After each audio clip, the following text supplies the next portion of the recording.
Hey everybody, Kay Farrar. I am here just stopping by to check in and see how we're doing with the True Challenge, right? We are really having a good time with this, and it's definitely stretching me, right? It's causing me to think about some things and see things really differently, which is good. I've been on a little bit of an exercise kick. I don't know. Some of you that I've known for a while, you might be able to tell the difference. I'm going to do a before and after to show you, not just exercise, but eating healthy and exercise that I've been doing now for a little bit here. And one of the things that I've found is the condition that I was in, right, wasn't terrible, but technically I was obese, okay? But there's some factors that caused me to get that diagnosis, if you will, right? Your body fat, your height versus your weight, and all of that good stuff. To tell you that, okay, we got a problem here. So does it mean that every single thing I was doing was bad? Did it mean that I didn't exercise at all? No, because I did. I've always done a little something, right? And maybe it was really little, but I did something.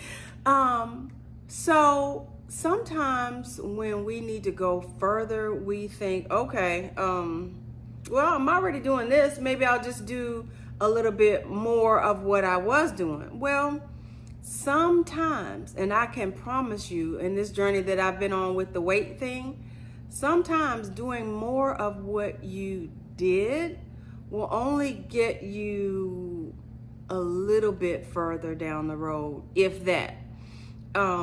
Sometimes there's some major changes that we need to make. Some things that, we thought were healthy, if we just keep doing more of that, even, extreme cardio, for example. Most people say now, doing extreme cardio might not be the best thing to do if you really want to lose weight. So some things that we need to do are actually counterintuitive. It's not what we would think. To get the results we want, you don't get them the way that you traditionally think about getting those results. I'm using that for an analogy because it's the same way spiritually, right? One of the things we found when we did our check-in, we went out to the college campus, as I mentioned. We went, in the neighborhood and just talked to people, and we got some really good feedback. It was awesome to hear people talk about integrity. We kept hearing that a lot. It was really, really great to hear people talking about affirmations, positive affirmations that they were making.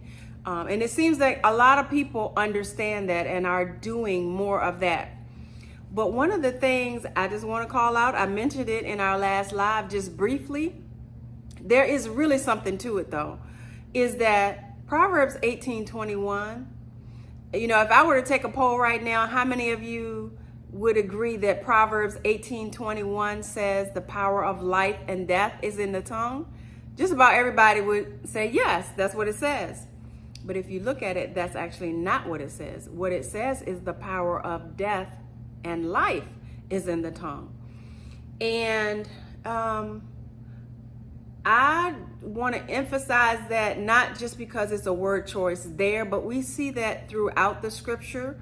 For example, in the case of the fig tree, right?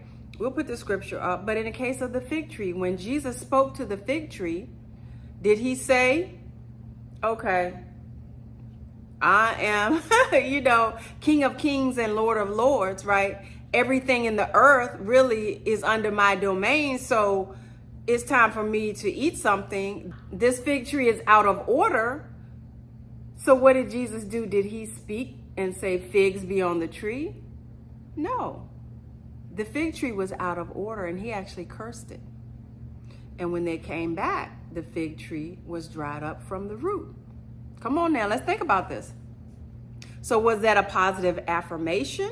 Did he speak life or increase, growth to the fig tree? Or did he cancel it, right? Did he speak subtraction? And that's what he did, actually. And then when we look at Mark 11:23, right? It talks about speaking to this mountain right? Be removed and be cast into the sea. So again, that is a subtraction. It's a cancellation. In a sense, it's a death to an obstacle, right? So I'm just shaking this up a little bit in the way that we're thinking about it. Let's not, as it pertains to our words, let's not just do more of what we've been doing. We can, but to take it up higher, let's understand how, right? And that we can actually say, no, devil, you can't cross this line, right? We can cancel some things. We can actually stop some things, right? We can say no to some things.